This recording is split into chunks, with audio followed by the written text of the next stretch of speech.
याद करना, ये जिन्ना का जिन्न जब तक इस धरती पर रहेगा तब तक इस प्रकार की अराजकता लगातार डसती रहेगी, गरीबों को, वंचितों को, शोषितों को। नमस्कार, आप देख रहे हैं इनसाइड कंट्री न्यूज़ हिंदी। मैं हूं सौरभ मुगल। इस वक्त हम खड़े हैं अम्बेडकर महासभा परिसर, जो कि विधानसभा लखनऊ के ठीक सामने है। कुछ देर पहले यहाँ पर योगी आदित्यनाथ ऐसे मुख्य अतिथि पहुँचे थे, साथ में ब्रजेश पाठक समेत असीम अरुण और तमाम मंत्री विधायक पहुँचे थे। आज यहाँ पर कार्यक्रम था पुण्यतिथि डॉक्टर भीमराव अम्बेडकर की, साथ ही परिनिर्वाण दिवस को मनाया जाता है। तकरीबन 10 सालों से मुख्यमंत्री योगी आदित्यनाथ लखनऊ में इस परिसर में आते हैं और श्रद्धांजलि सभा में आयोजन कार्यक्रम में हिस्सा लेते हैं। आपको ये भी बता दें कि योगी आदित्यनाथ ने आज बांग्लादेश के मुद्दे पर बोलते हुए कहा है कि वहाँ पर वंचित, शोषित और दलितों के साथ जो दुर्व्यवहार हो रहा है, जो वहाँ पर उनके साथ मारकाट हो रही है, उसके लिए जिन्ना जैसे जिन्न जो बाहर आ जाते हैं, उन्हीं के कारण ये सब हो रहा है। आपको बता दें कि योगी आदित्यनाथ ने क्या अंदर कुछ कहा है, वीडियो में देखिए एक्सक्लूसिव। और यही दृश्य हम वहां देख रहे हैं जो पाप 1947 में देश के विभाजन के रूप में हम सबके सामने आया था। आज उसका एक बदसूरत रूप फिर से हमारे सामने बांग्लादेश के रूप में है। जितने भी लोग वहां हिंदू मारे जा रहे हैं या बौद्ध मारे जा रहे हैं, ये सभी दलित तबके के। मैं प्रमोद कुमार जी से अनुरोध करता हूं कि माननीय उप मुख्यमंत्री ब्रजेश पाठक जी को बुका देकर स्वागत करें। अरे भैया, सर सिक्योरिटी।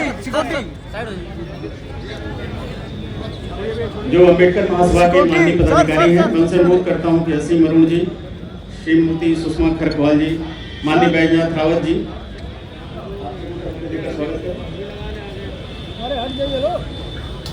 अरे तुम्हारा तो दिख ही रहा है, राजेश नहीं। मंच पर हमारे माननीय अतिथिगण आसीन हो चुके हैं। अब मैं अपने अध्यक्ष डॉक्टर लालजी प्रसाद निर्मल जी से अनुरोध करता हूं कि माननीय मुख्यमंत्री जी को संविधान के प्रति भेंट कर स्वागत करें।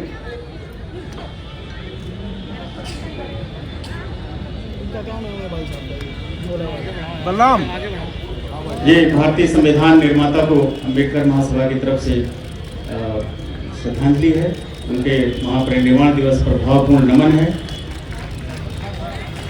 आनंद द्विवेदी जी, मैं आप सभी को अम्बेडकर महासभा की तरफ से स्वागत करता हूं और अनुरोध करता हूं कि मंच पर अपना स्थान ग्रहण करें।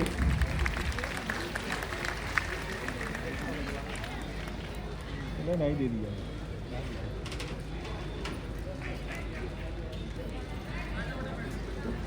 माननीय मुख्यमंत्री जी द्वारा बाबा साहब की प्रतिमा पर माल्यार्पण किया जा रहा है।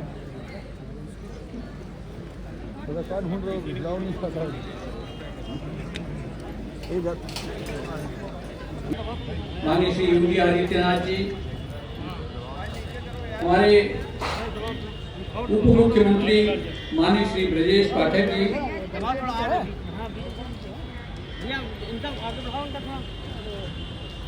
माननीय श्री असीम अरुण जी, राज्य मंत्री स्वतंत्र,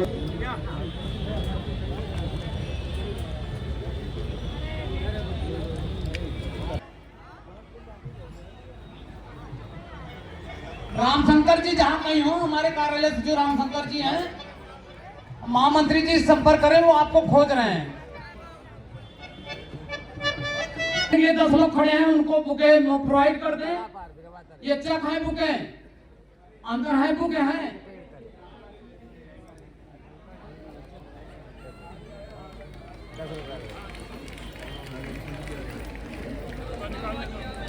हमारे बीच माननीय मुख्यमंत्री जी का आगमन हो चुका है। मैं अम्बेडकर महासभा की तरफ से माननीय मुख्यमंत्री जी और उनके साथ आए हुए समस्त माननीय अतिथियों का मैं स्वागत करता हूं। जैसा कि परंपरा है, माननीय मुख्यमंत्री जी सबसे पहले बाबा साहब के अस्थि कलश पर माल्यार्पण के लिए जा रहे हैं। कृपया रास्ता खाली कर दें। जो रास्ते में भैया आगे पीछे मत हो भैया, हम लोग काम कर लेंगे, रास्ता साफ कर दें और अतिशीघ्र उनका मंच पर आगमन होने वाला है माननीय मुख्यमंत्री जी का और उनके साथ आए हुए समस्त अतिथि। अम्बेडकर के विरोधी हैं, संविधान के विरोधी हैं, आरक्षण के विरोधी हैं, इनसे सावधान रहने की जरूरत है साथियों। और अंत में मैं माननीय मुख्यमंत्री योगी आदित्यनाथ जी का इस 7वीं बार आ रहे हैं। आज तक कोई मुख्यमंत्री बहुत जोर से बाबा साहेब अमर रहे, बाबा साहेब अमर रहे, भारत माता की, भारत माता की, भारत माता की।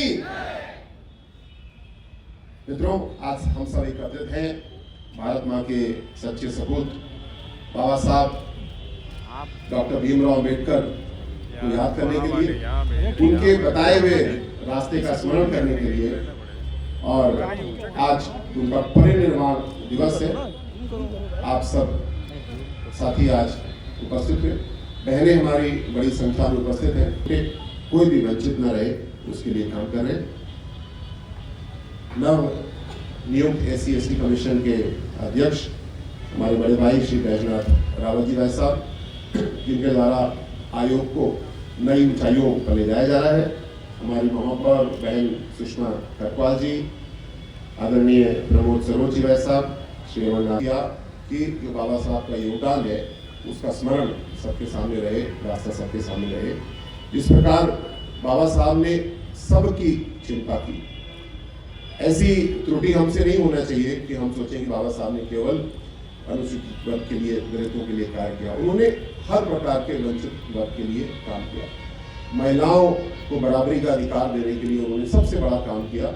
दुनिया में जब वो कानून नहीं बन रहे थे तो उन्होंने बराबरी के अधिकार के कानून आज़ादी से पहले जब वो विधि का कार्य देख रहे थे तो उन्होंने किया।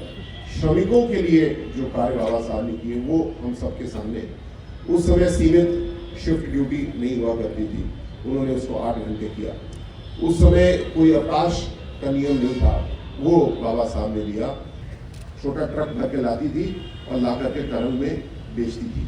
25 साल की थी लेकिन कमाऊ थी, परिवार की मुखिया के रूप में काम करती थी। माननीय मुख्यमंत्री जी ने तुरंत उस परिवार के लिए इस योजना के तहत 5,000 रुपए स्वीकृत किए। उनके माता पिता को आजीवन वो पेंशन मिलेगी और अगर महंगाई बढ़ेगी तो उसमें महंगाई का भी DA लगेगा। इतनी बड़ी व्यवस्था माननीय मुख्यमंत्री जी ने करके उनको दी है। लेकिन साथ साथ ऐसी व्यवस्था भी की है, ऐसी कानून व्यवस्था दी है कि ऐसी घटनाएं होनी ही नहीं चाहिए कि ऐसी नौबत आए। लेकिन अगर पूर्व में कहीं हुई है तो पूरा समर्थन हम लोग का है। बाबा साहब डॉक्टर भीमराव अम्बेडकर जी के परिनिर्वाण दिवस पर विशेष श्रद्धांजलि सभा के कार्यक्रम में हमारे बीच में उपस्थित हैं उत्तर प्रदेश के लोकप्रिय माननीय मुख्यमंत्री आदरणीय योगी आदित्यनाथ जी, माननीय मंत्री आदरणीय असीम महलूम जी, SC/ST आयोग के अध्यक्ष आदरणीय बैजनाथ रावत जी, सदस्य विधान परिषद तथा महासभा के अध्यक्ष डॉक्टर लालजी प्रसाद निर्मल जी, आदरणीय अमरनाथ प्रजापति जी जो महामंत्री हैं, आदरणीय प्रमोद सरोज जी, आदरणीय संजय सिंह जी, आदरणीय डॉक्टर सत्या दोहरे जी, आदरणीय सुषमा खरकवाल जी, आदरणीय रामचंद्र प्रधान जी, आदरणीय आनंद द्विवेदी जी, आदरणीय OP श्रीवास्तव जी, उपस्थित मंच पर तथा सामने बैठे सभी बहनों तथा भाइयों, सबसे पहले मैं बाबा साहब के परिनिर्वाण दिवस के अवसर पर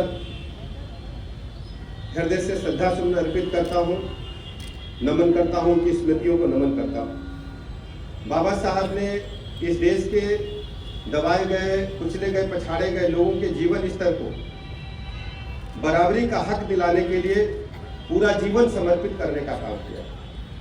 आज यदि हमको वोट देने का अधिकार है तो बाबा साहब की कृपा से ही है। जैसा कि असीम जी ने कहा, महिलाओं को समानता का अधिकार, समान वेतन उनको मिले, उनको शिक्षा में समान अधिकार मिले और सबसे पहले बात ये दुनिया में मातृत्व अवकाश महिलाओं को मिले, ये मुहिम छेड़ने का काम बाबा साहब भीमराव अम्बेडकर ने किया। आज हम कह सकते हैं माननीय प्रधानमंत्री नरेंद्र मोदी जी ने बाबा साहब भीमराव अम्बेडकर के सपनों को साकार करते हुए महिलाओं को, माताओं बहनों को पार्लियामेंट में बराबर होगी जो संवैधानिक रूप से आरक्षण दिया है।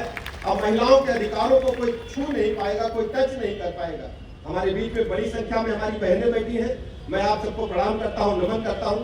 हमारे मित्र बैजनाथ रावत जी हैं, जो SC/ST आयोग के चेयरमैन है, मैं आधा समय अपना आपको देता हूं, आप 2 मिनट आगे बोल दीजिए।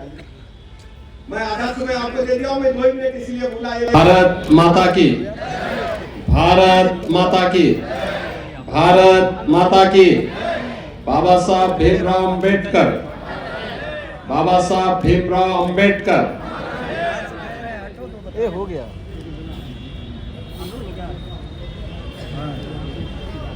भारत के संविधान के शिल्पी, भारत रत्न बोधिसत्व बाबा साहब डॉक्टर भीमराव अंबेडकर जी की इस महापरिनिर्वाण दिवस के लिए अंबेडकर महासभा के द्वारा आयोजित आज के इस कार्यक्रम में समारोह में उपस्थित प्रदेश सरकार में मंत्रिमंडल के मेरे वरिष्ठ सहयोगी, उप मुख्यमंत्री श्री ब्रजेश पाठक जी, प्रदेश सरकार के समाज कल्याण विभाग के मंत्री श्री असीम अरुण जी, अनुसूचित जाति जनजाति आयोग के अध्यक्ष, देश के लिए, वंचितों के लिए, दलितों के लिए उन्होंने जो कार्य किया है उसके लिए उनको स्मरण करते हुए उन्हें प्रदेश सरकार और प्रदेश की जनता जनार्दन की ओर से विनम्र श्रद्धांजलि अर्पित करता हूं। बहनों और भाइयों, दुनिया के अंदर जहां कहीं भी कोई वंचित है, कोई पीड़ित है, प्रताड़ित है, शोषित है, दुनिया के उन कोटि कोटि मानवों के उद्धार की आवाज है बाबा साहब डॉक्टर भीमराव अंबेडकर। जीवन को एक नई दृष्टि देने वाले,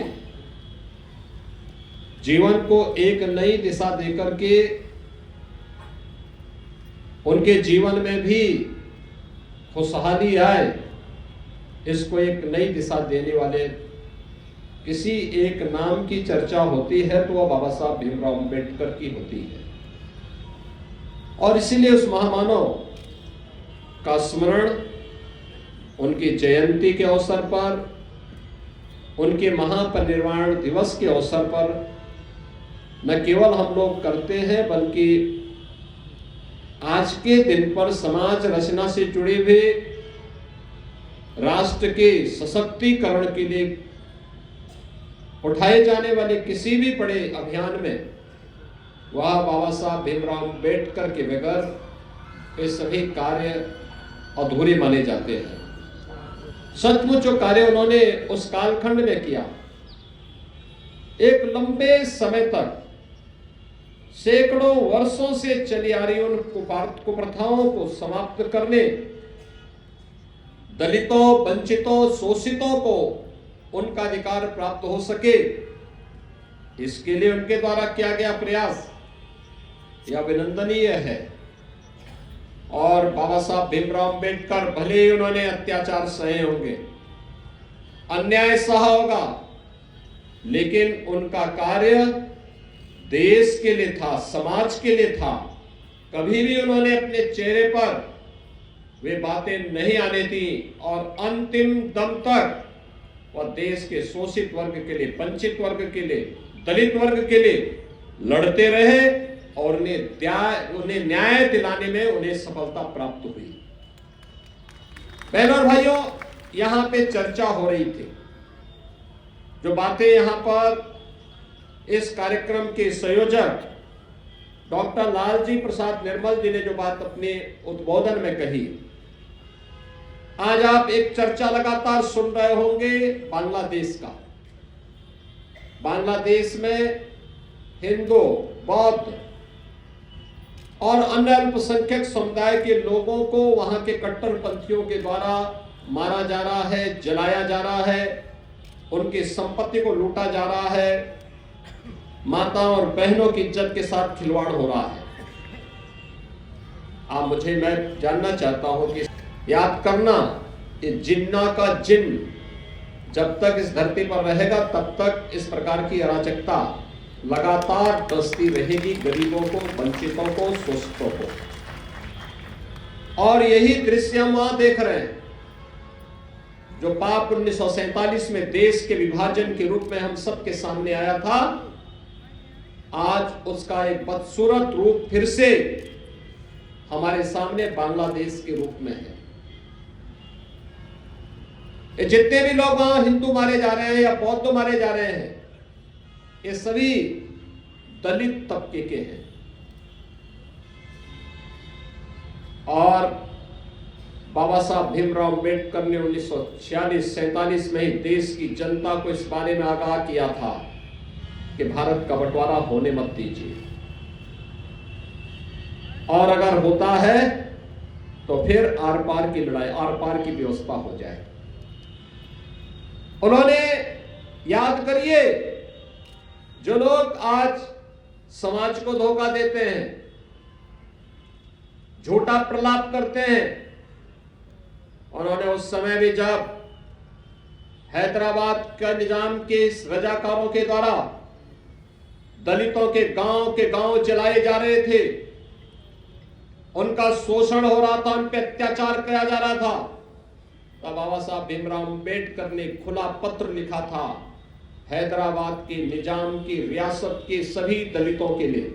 उन्होंने कहा था अत्याचार हो रहा है, निजाम की रियासत को छोड़ करके तुम शेष भारत में महाराष्ट्र की तरफ या अन्य और चले आओ, लेकिन किसी भी स्थिति में अपना धर्म मत बदलना। यह संकल्प था बाबा साहब भीमराव अंबेडकर का।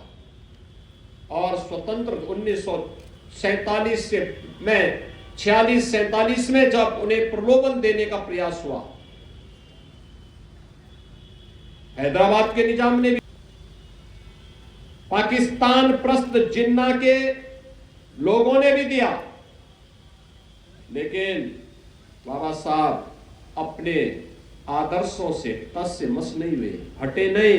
उन्होंने कहा नहीं, मैं पहला और अंतिम भारतीय ही रहूंगा, यानी जन्म अगर भारतीय के रूप में मैंने लिया है तो मेरी अंतिम यात्रा भी भारतीय के रूप में ही निकलेगी। और आजीवन उन्होंने इस वक्त का पालन किया।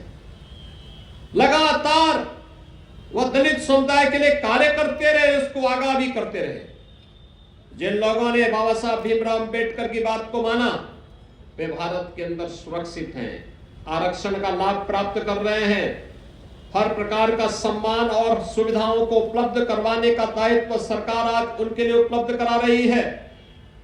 लेकिन जिन लोगों ने धोखे से योगेंद्र नाथ मंडल की बात को मान करके बहक गए थे, वे पाकिस्तान के अंदर भी और बांग्लादेश के अंदर भी किस प्रकार का अत्याचार सह रहे हैं, यह दृश्य आज हम सबके सामने है। याद करिए 1947 में पाकिस्तान और बांग्लादेश के अंदर हिंदुओं की आबादी कितनी थी। बांग्लादेश के अंदर तो 1971 तक 22% हिंदू रहा करता था, आज वो घट करके 7 से 8% तक रह गया है। और जो कुछ हो रहा है, अगर इसी प्रकार का नरसंहार चलता रहा तो ये संख्या बहुत सीमित रह सकती है। आवाज उठनी प्रारंभ हुई है, लेकिन यह आवाज उन लोगों की उठ रही है जो यहां पर दलितों के हितों के लिए काम करना चाहते हैं, कर रहे हैं। जो लोग दलितों को अपना वोट बैंक बना करके लगातार उनका शोषण किए हैं, वे लोग बांग्लादेश की घटना पर मौन बने हुए हैं। उनके मुंह से एक भी शब्द नहीं निकल रहा है, क्योंकि वे सच स्वीकार भी नहीं कर सकते, सच बोल भी नहीं सकते, लेकिन और इसीलिए लोग वहां के दृश्य पर मौन है। आज यहां पर हमारे डिप्टी सीएम श्री ब्रजेश पाठक जी ने भी, असीम अरुण जी ने भी, SC/ST आयोग के अध्यक्ष श्री बैजनाथ रावत जी ने भी अपनी बात को यहां पे रखा। सरकार आज जो कुछ भी कर रही है गरीबों के लिए, वंचितों के लिए, दलितों के लिए, ऐसा बाबा साहब भीमराव अंबेडकर के ही सपने को साकार करने का एक अभियान है। शौचालय उपलब्ध करवाना हो, आवास उपलब्ध करवाना हो, जमीन के पट्टे उपलब्ध करवाना हो, पेंशन की सुविधा का लाभ देना हो, या फिर SC ST वर्ग के छात्रों के लिए स्कॉलरशिप की व्यवस्था करनी हो, शुल्क प्रतिपूर्ति की व्यवस्था करनी हो, ये सभी कार्यक्रम उसी अभियान के हिस्से हैं। और अब तो हम लोग उत्तर प्रदेश में कार्य और प्रारंभ किए हैं। हमने तय किया है जीरो पॉवर्टी का हम लक्ष्य प्राप्त करेंगे, यानी गरीबी को पूरी तरह शून्य तक पहुंचाएंगे। जिसके पास जमीन नहीं है उसको जमीन का पट्टा, जिसके पास मकान नहीं उसको मकान की सुविधा, जिसके पास राशन कार्ड नहीं उसको राशन कार्ड, जिसके पास आयुष्मान की सुविधा नहीं उसको 5 लाख रुपए की स्वास्थ्य बीमा का कवर उपलब्ध करवाएंगे, जिसके पास पेंशन की सुविधा नहीं उसको पेंशन की सुविधा उपलब्ध करवाएंगे, जिसके घर तक पानी नहीं पहुंचा है हर घर नल की योजना से उसके घर को जोड़ने का काम करेंगे, जिसके घर में शासन की कोई सुविधा अब तक नहीं पहुंची है उसको सिचुएट करने के बड़े कार्यक्रम को सरकार ने अपने हाथ में लिया है। सरकार इसको करेगी जिससे महामानवों पर शोध हो सके, उनके जीवन दर्शन को हम गांव-गांव, घर-घर तक पहुंचा सकें। इसी के लिए लखनऊ में बाबा साहब भीमराव अंबेडकर इंटरनेशनल सेंटर की स्थापना के बड़े कार्यक्रम को लेकर के हम आगे बढ़ रहे हैं। याद करना, बाबा साहब भीमराव अंबेडकर को स्वतंत्र भारत में पहली बार उनके पंच तीर्थों को स्थापित करने का श्रेय अगर किसी को जाता है तो प्रधानमंत्री मोदी जी को जाता है। और आज प्रधानमंत्री मोदी जी की प्रेरणा से इसी लखनऊ में अंबेडकर महासभा के आह्वान पर, उनकी मांग पर हम लोग ये इंटरनेशनल सेंटर की स्थापना का कार्य कर रहे हैं, जहां पर ऑडिटोरियम भी होगा, लाइब्रेरी भी होगी, छात्रों के लिए वहां पर छात्रावास भी होगा, अतिथि गृह भी होगा और बाबा साहब अंबेडकर का भव्य स्मारक भी होगा जो उनके जीवन के विभिन्न पक्षों को वहां पर चित्रित करते हुए संविधान की ओरिजिनल प्रति भी होगी। ये जो ढोंग कर रहे हैं ना संविधान की प्रति दिखा दिखा करके, ये वह प्रति दिखा रहे हैं जो इन्होंने उस बाबा साहब भीमराव अंबेडकर की मूल संविधान पर कुठाराघात करके उसकी हत्या करने का प्रयास किया था। याद करना, किसी भी संविधान की प्रस्तावना उसकी आत्मा होती है। आत्मा, हमारी आत्मा अगर शरीर से हट गई तो शरीर मृत होता है। और बाबा साहब भीमराव अंबेडकर के संविधान के साथ यही कृत्य कांग्रेस ने किया था 1975 में, जब देश के अंदर उन्होंने इमरजेंसी लागू की थी। यह अपमान था बाबा साहब भीमराव अंबेडकर का, संविधान के विशेषज्ञों का, संविधान निर्माताओं का। और वही कृत्य वे आज भी कर रहे हैं। वही कृत्य 76 में उन्होंने किया था जब बाबा साहब भीमराव अंबेडकर की इस मूल संविधान में उन्होंने प्रस्तावना में ही संशोधन करके वे शब्द डालने के काम किए थे जो मूल संविधान में बाबा साहब भीमराव अंबेडकर जिनको नहीं डाले थे।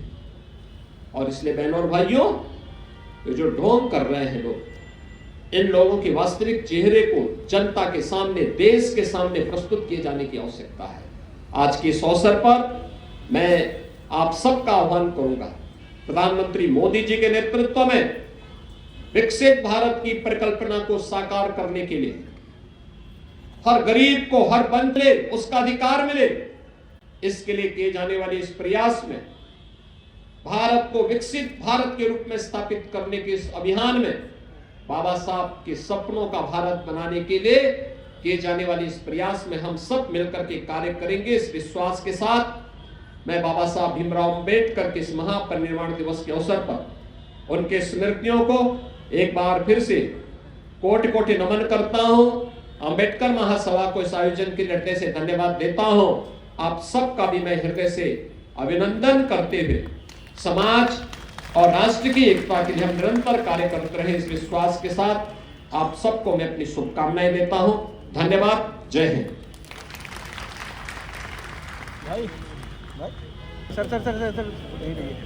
सर आने बस आने दीजिएगा ना।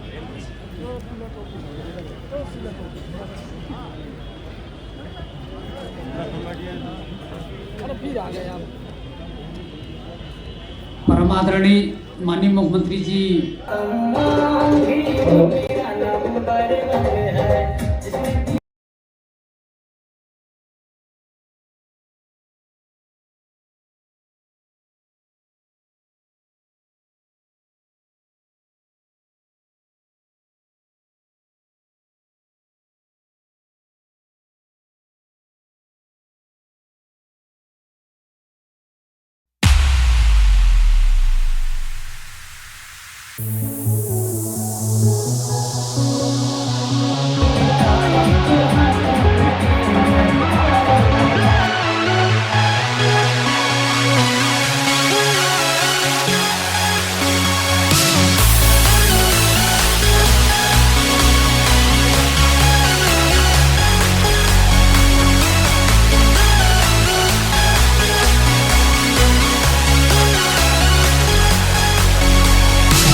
मान्यवर मसीहा कांसी राम साहब ने कहा था कि वोट भी चाहिए नोट भी चाहिए। बाबूजी को पता है कि अगर भौरवा को गीत गाना है तो उससे श्री आनंद द्विवेदी जी, मैं आप सभी को अम्बेडकर महासभा की तरफ से स्वागत करता हूं और अनुरोध करता हूं कि मंच पर अपना स्थान ग्रहण करें।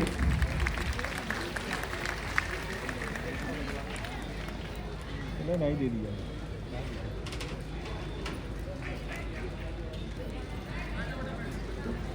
माननीय मुख्यमंत्री जी द्वारा बाबा साहब की प्रतिमा पर माल्यार्पण किया जा रहा है। ढूंढ रहे हो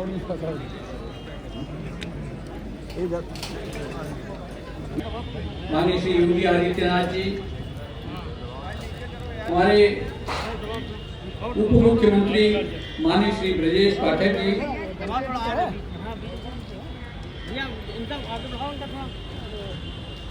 माननीय श्री असीम अरुण जी, राज्य मंत्री स्वतंत्र। अंबेडकर के विरोधी हैं, संविधान के विरोधी हैं, आरक्षण के विरोधी हैं। इनसे सावधान रहने की जरूरत है साथियों। और अंत में मैं माननीय मुख्यमंत्री योगी आदित्यनाथ जी का इस बहुत जोर से बाबा साहेब अमर रहे, बाबा साहेब अमर रहे,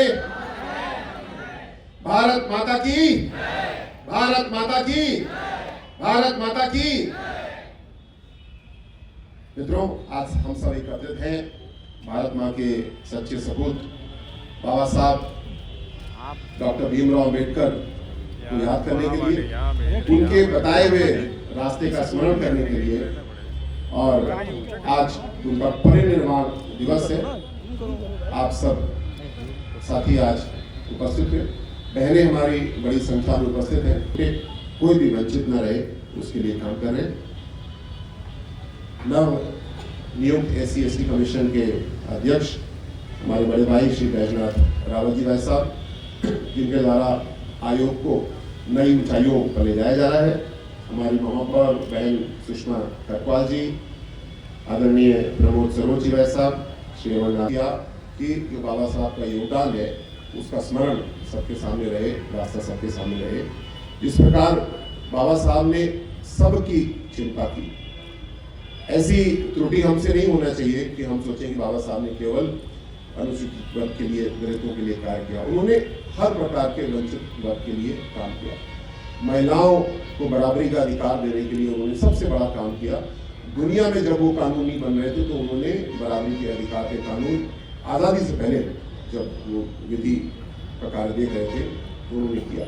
श्रमिकों के लिए जो कार्य बाबा साहब ने किए वो हम सबके सामने। उस समय सीमित शिफ्ट ड्यूटी नहीं हुआ करती थी, उन्होंने उसको 8 घंटे किया। उस समय कोई अवकाश का नियम नहीं था, वो बाबा साहब ने दिया। की और इसीलिए लोग वहां के दृश्य पर मौन है। आज यहाँ पर हमारे डिप्टी सीएम श्री ब्रजेश पाठक जी ने भी महामानवों पर शोध हो सके, उनके जीवन दर्शन को हम गांव-गांव, घर-घर तक पहुंचा सके, इसी के लिए लखनऊ में बाबा साहब भीमराव अंबेडकर इंटरनेशनल सेंटर की स्थापना के एक बड़े कार्यक्रम को लेकर के हम आगे बढ़ रहे हैं। याद करना, बाबा साहब भीमराव अंबेडकर को स्वतंत्र भारत में पहली बार उनके पंच तीर्थों को स्थापित करने का श्रेय अगर किसी को जाता है तो प्रधानमंत्री मोदी जी को जाता है। और आज प्रधानमंत्री मोदी जी की प्रेरणा से इसी लखनऊ में अंबेडकर महासभा के आह्वान पर, उनकी मांग पर हम लोग ये इंटरनेशनल सेंटर की स्थापना का कार्य कर रहे हैं, जहां पर ऑडिटोरियम भी होगा, लाइब्रेरी भी होगी, छात्रों के लिए वहां पर छात्रावास भी होगा, अतिथि गृह भी होगा और बाबा साहब अंबेडकर का भव्य स्मारक भी होगा, जो उनके जीवन के विभिन्न पक्षों को वहां पर चित्रित करते हुए संविधान की ओरिजिनल प्रति भी होगी। ये जो ढोंग कर रहे हैं ना संविधान की प्रति दिखा करके, ये वह प्रति दिखा रहे हैं जो इन्होंने उस बाबा साहब भीमराव अंबेडकर की मूल संविधान पर कुठाराघात करके उसकी हत्या करने का प्रयास किया था। याद करना, किसी भी संविधान की प्रस्तावना उसकी आत्मा होती है। आत्मा, हमारी आत्मा अगर शरीर से हट गई तो शरीर मृत होता है। और बाबा साहब भीमराव अंबेडकर के संविधान के साथ यही कृत्य कांग्रेस ने किया था 1975 में, जब देश के अंदर उन्होंने इमरजेंसी लागू की थी। यह अपमान था बाबा साहब भीमराव अंबेडकर का, संविधान के विशेषज्ञों का, संविधान निर्माताओं का। और वही कृत्य वे आज भी कर रहे हैं। वही कृत्य 76 में उन्होंने किया था, जब बाबा साहब भीमराव अंबेडकर की इस मूल संविधान में उन्होंने प्रस्तावना में ही संशोधन करके वे शब्द डालने के काम किए थे जो मूल संविधान में बाबा साहब भीमराव अंबेडकर जिनको नहीं डाले थे। और इसलिए बहनों और भाइयों, ये जो ढोंग कर रहे हैं लोग, इन लोगों के वास्तविक चेहरे को जनता के सामने, देश के सामने प्रस्तुत किए जाने की आवश्यकता है। आज के इस अवसर पर मैं आप सबका आह्वान करूंगा, प्रधानमंत्री मोदी जी के नेतृत्व में विकसित भारत की परिकल्पना को साकार करने के लिए हर गरीब को, हर बंदे उसका अधिकार मिले, इसके लिए किए जाने वाले इस प्रयास में, भारत को विकसित भारत के रूप में स्थापित करने के इस अभियान में, बाबा साहब के सपनों का भारत बनाने के लिए किए जाने वाले इस प्रयास में हम सब मिलकर के कार्य करेंगे। इस विश्वास के साथ मैं बाबा साहब भीमराव अंबेडकर के इस महापरिनिर्वाण दिवस के अवसर पर उनके स्मृतियों को एक बार फिर से कोटि कोटि नमन करता हूं। अंबेडकर महासभा को इस आयोजन के लिए हृदय से धन्यवाद देता हूं। आप सबका भी मैं हृदय से अभिनंदन करते हुए समाज और राष्ट्र की एकता के लिए हम निरंतर कार्य करते रहे, इस विश्वास के साथ आप सबको मैं अपनी शुभकामनाएं देता हूं। धन्यवाद। जय हिंद।